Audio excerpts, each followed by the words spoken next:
No one expected what Senator Tammy Duckworth said next, and for a split second, the entire hearing room seemed to freeze in mid-breath. The murmurs dissolved into a charged silence, the kind that makes even the clicking of cameras feel like thunder rolling across polished marble. Every face turned toward her, some wide-eyed, some narrowing with disbelief, and somewhere along the back wall an aide whispered, "Did she really just say that?" as if afraid the moment might shatter if spoken too loudly.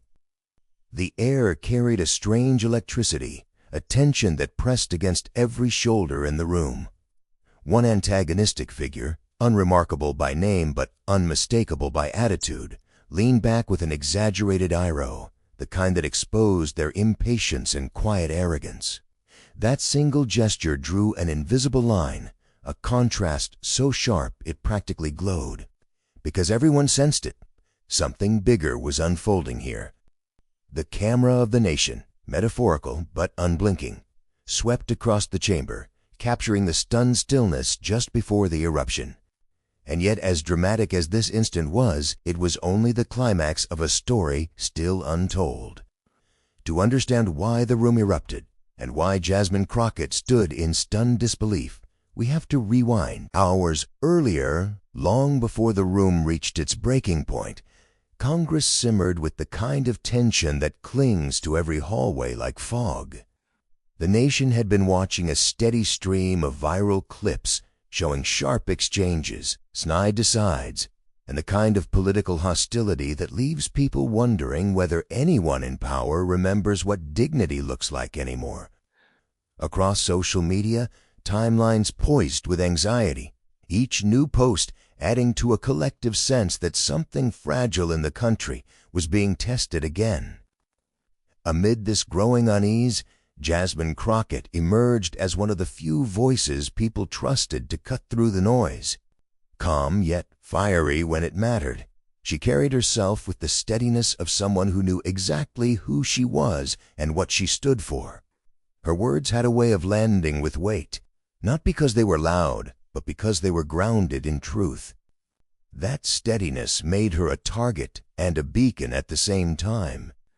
Everyone sensed a confrontation was looming, though no one could predict how sharp it would become. Staffers exchanged glances, reporters refreshed their feeds, and one message began circulating online. "Has anyone checked what's happening in this committee hearing?" Something was building, gathering force in slow, deliberate waves, waiting for the moment to break open. And yet, the spark that would push everything over the edge didn't come from debate, policy, or even the usual back-and-forth theatrics. It came from a single, unexpected voice stepping forward with clarity that cut through the chaos like a blade. But the real spark, the one that lit the fuse, came from someone no one expected. Representative Calder Burke had developed a reputation for stepping into hearings not to illuminate anything, but to perform. He was the sort of lawmaker whose viral moments weren't flashes of insight, but clips of exaggerated outrage, crafted more for social media applause from his base than for any real pursuit of truth. In past sessions, he leaned into his microphone with a theatrical squint, tossing out leading questions that unraveled under the slightest scrutiny, yet delivered with a confidence that made onlookers wonder whether he believed his own lines or simply enjoyed the spectacle. And every time Jasmine Crockett took the floor, something in him seemed to tighten, as if her clarity threatened the carefully constructed persona he wore like armor. He'd interrupt her with smirking precision, punctuating her words with dramatic sighs meant to draw attention back to himself. Viewers at home often caught the small, petty gestures he probably didn't realize the cameras were picking up, the eye rolls, the pointed glances toward his allies, the way he'd tilt his head with faux confusion any time she made a point that cut too close to the bone. These clips circulated widely, sparking irritation that built slowly but steadily into full frustration among those already exhausted by performative politics. Over time, Burke's contradictions became impossible to ignore. He preached respect while weaponizing condescension, demanded decorum while applauding chaos from his own side, and claimed to champion truth while sidestepping it whenever it became inconvenient. Each moment chipped away at his credibility, revealing a figure more invested in theatrics than integrity. And yet he kept pushing, kept needling Crockett, as though he believed she wouldn't push back with the same sharp intelligence that had earned her national attention. What he didn't realize was that Jasmine Crockett wasn't the only one growing tired of his routine. Someone else, someone whose voice carried an entirely different weight, had been watching, waiting, and preparing to step in with a conviction that would reshape the entire moment. But Jasmine Crockett wasn't alone, and the person who would stand up for her carried a story that defied every expectation. Long before Tammy Duckworth stepped into the chamber on the day everything shifted, her story had already been written in grit, sacrifice, and a level of service that carved its own quiet authority. She was shaped by the kind of journey that doesn't just build character, but reveals it. Born to an immigrant family, raised with the unshakable belief that duty to one's community matters even when no one is watching. That belief carried her into the Army, where she embraced the demanding path of a helicopter pilot, a role that required precision, courage, and a calm that doesn't crumble under pressure. Her defining moment came in a flash of fire and metal when her Black Hawk was struck during a mission in Iraq. In those seconds of chaos, she lost both legs, but not her resolve. What could have broken her instead forged her into someone even stronger. She fought her way through months of recovery, rebuilding her life piece by piece, refusing to let the world define her by what she had lost. That resilience became the heartbeat of her public service, a testament to an inner strength that didn't need theatrics or performance to prove itself. In the Senate, her values remained unmistakable. Dignity and disagreement, loyalty to those overlooked, service rooted in lived sacrifice, and a patriotism that came not from slogans, but from the cost she had already paid for her country. When she spoke about unity, it wasn't abstract. When she defended democratic norms, it wasn't symbolic. Every word carried the weight of someone who understood fragility and fortitude in equal measure. That clarity gave her a moral compass sharper than any talking point. It allowed her to see past political games and into the heart of what truly mattered: integrity, fairness, and the duty to lift others up rather than tear them down.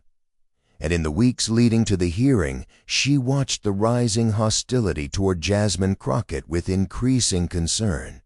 Crockett's composure reminded her of the quiet strength she once relied on in her most difficult moments, and something in Duckworth refused to let that strength stand alone.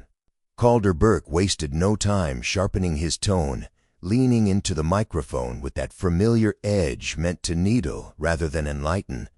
His first jab slid out wrapped in faux politeness, the kind that carried more insult than any openly hostile remark. Jasmine Crockett met it with composed stillness, her expression calm, her voice steady, as she answered without rising to his bait. Yet behind her, staffers shifted in their seats, exchanging uneasy glances as if they could feel the tension threading through the room like a tightening wire. Burke pressed harder, layering his interruptions with smirking disbelief, each one crafted to undermine her credibility without ever saying anything outright. The cameras began snapping in rapid bursts, reporters sensing a shift, knowing this was the kind of moment that could spin into headlines before the day was over. Crockett maintained her poise, refusing to let irritation show, but the audience watching could feel the injustice building, could sense how much restraint it took for her to stay anchored in dignity. Whispers rippled through the chamber, aides leaning toward one another with concern, while Burke sighed dramatically at every point she made, as though her clarity inconvenienced him. Each moment of disrespect stacked on to the last, forming a slow-burning pile of tinder awaiting the smallest spark. The imbalance was palpable. Crockett standing firm in her truth, Burke performing for attention, and the room torn between fatigue and rising anger. And then came the comment, a pointed, dismissive dig delivered with a careless grin that sent a visible shudder of disapproval through Crockett's supporters. It was the final straw, the moment when everyone realized the line had been crossed. The powder keg was ready. And just as the atmosphere threatened to crack open, another voice, steady, grounded, unmistakable, rose to meet the moment. Tammy Duckworth leaned forward with a calm so deliberate it cut through the rising noise, her posture steady, her expression controlled, as though she had been waiting for the exact second when silence would sharpen her words. When she finally spoke, her voice carried a low, grounded certainty that made every head in the chamber lift. She didn't match Calder Burke's theatrics or his smug energy. Instead, she dismantled his narrative with the precision of someone who understood the weight of truth and the responsibility of wielding it carefully, methodically, undeniably. She began by addressing his pattern of interruptions, not with accusation, but with the disappointment that settled heavily across the room. Each pause she allowed between her points deepened the tension, letting the reality of her words settle into every corner. Faces turned toward her with widening eyes, as if no one had expected the moment to shift this dramatically. Even the cameras seemed to focus more tightly, capturing every slight movement, every change in expression. Burke's confident smirk faltered, then twitched, as if unsure whether to reassert itself or retreat completely. Duckworth shifted smoothly into her defense of Jasmine Crockett, her voice warming with admiration. She spoke about Crockett's integrity, her consistency, her commitment to service that often went overlooked by those too busy performing outrage to recognize genuine dedication.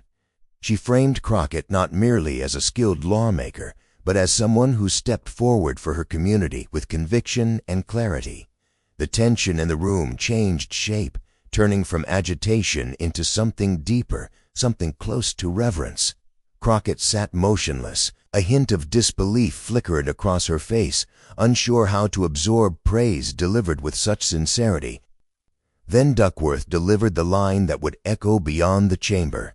She called Jasmine Crockett a true patriot, emphasizing each word with a sincerity drawn from her own lived sacrifice.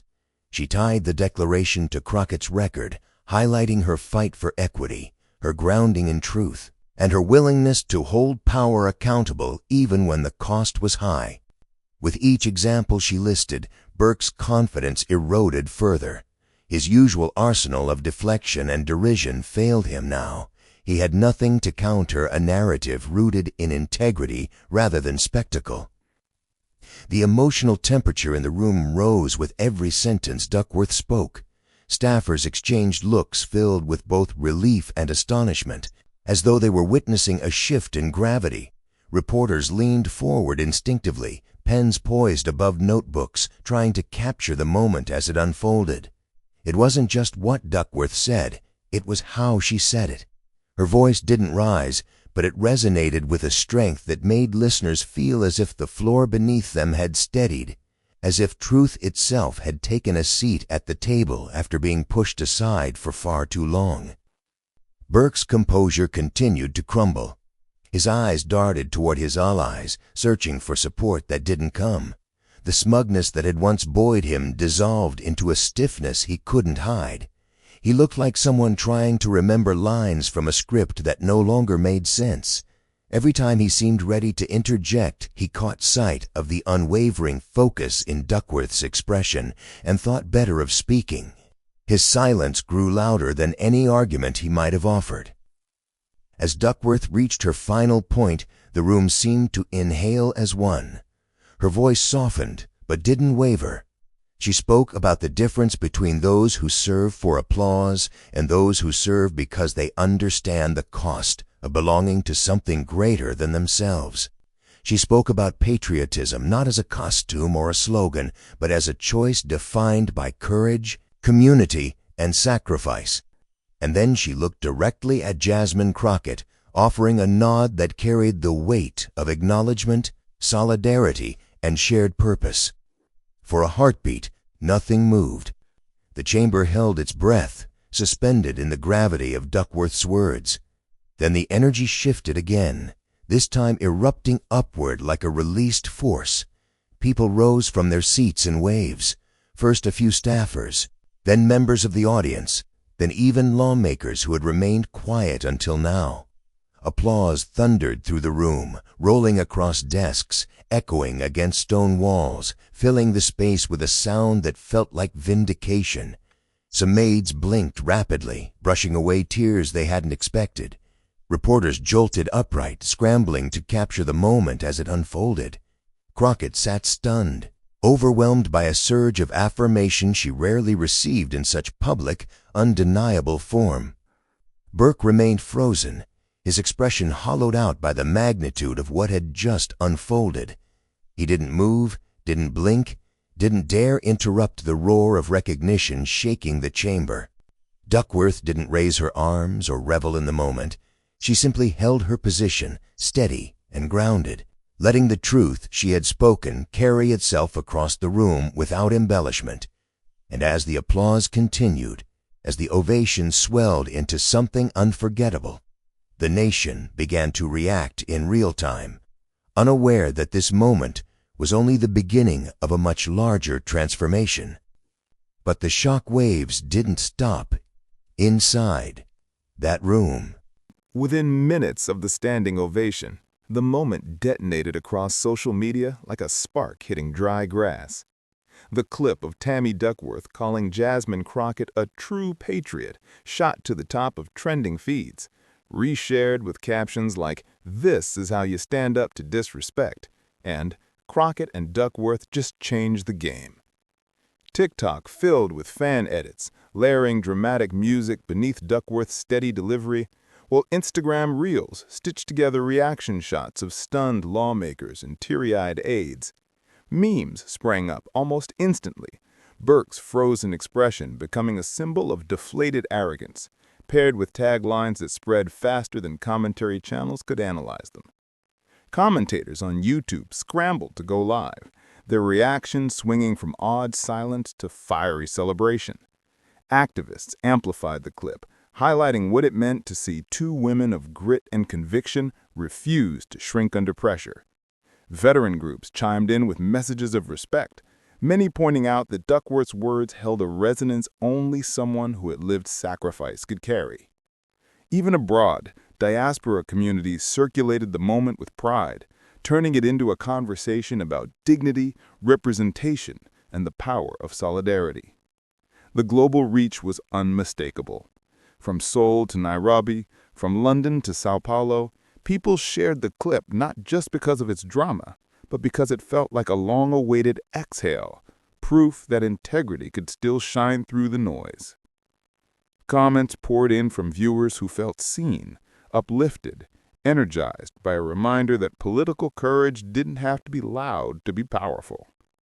The energy built into something bigger than a viral moment. It felt like momentum, like affirmation, like a collective voice rising behind the truth. Yet even as the celebrations echoed across timelines, something deeper began to stir beneath the surface, something that reached beyond applause and into the heart of what the moment truly meant. But beyond the noise and celebrations, a deeper message began to crystallize. In the days that followed, the moment between Tammy Duckworth and Jasmine Crockett came to symbolize something larger than a sharp exchange in a congressional hearing. It became a reminder that dignity, even when tested, can rise higher than arrogance ever hopes to climb. Burke's performance faded quickly, swallowed by the sheer gravity of Duckworth's authenticity and Crockett's unwavering composure. What endured was the power of solidarity, the way one voice stepping in beside another can shift the entire balance of a room. People didn't share the clip just because it was dramatic. They shared it because it felt like truth reclaiming its place in a world too often dominated by noise. Duckworth's quiet strength and Crockett's steadfast clarity reflected a form of patriotism rooted not in theatrics but in service, sacrifice, and the courage to speak plainly when it matters most.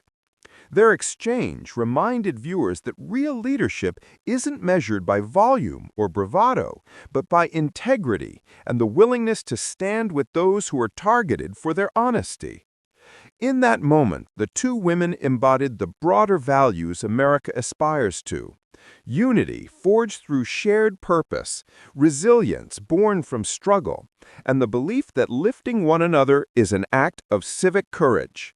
It was a scene that stirred something deeper, the idea that the country's future depends not on the loudest in the room, but on those who carry themselves with respect, even in the face of disrespect. The standing ovation captured the public's hunger for these values, for leadership that honors truth and community.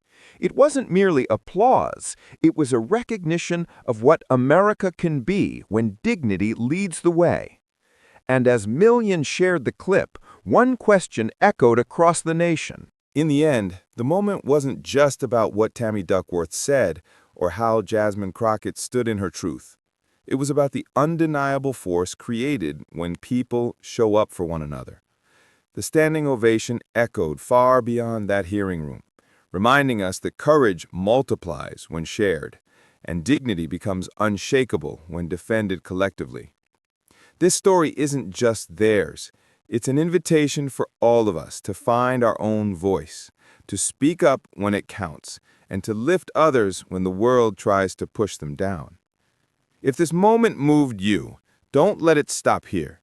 Share the clip, subscribe for more stories that cut through the noise, and join a community determined to stand for truth, service, and the kind of patriotism that includes everyone. Because every ripple begins with someone choosing to act. And somewhere out there, the next standing ovation is already waiting.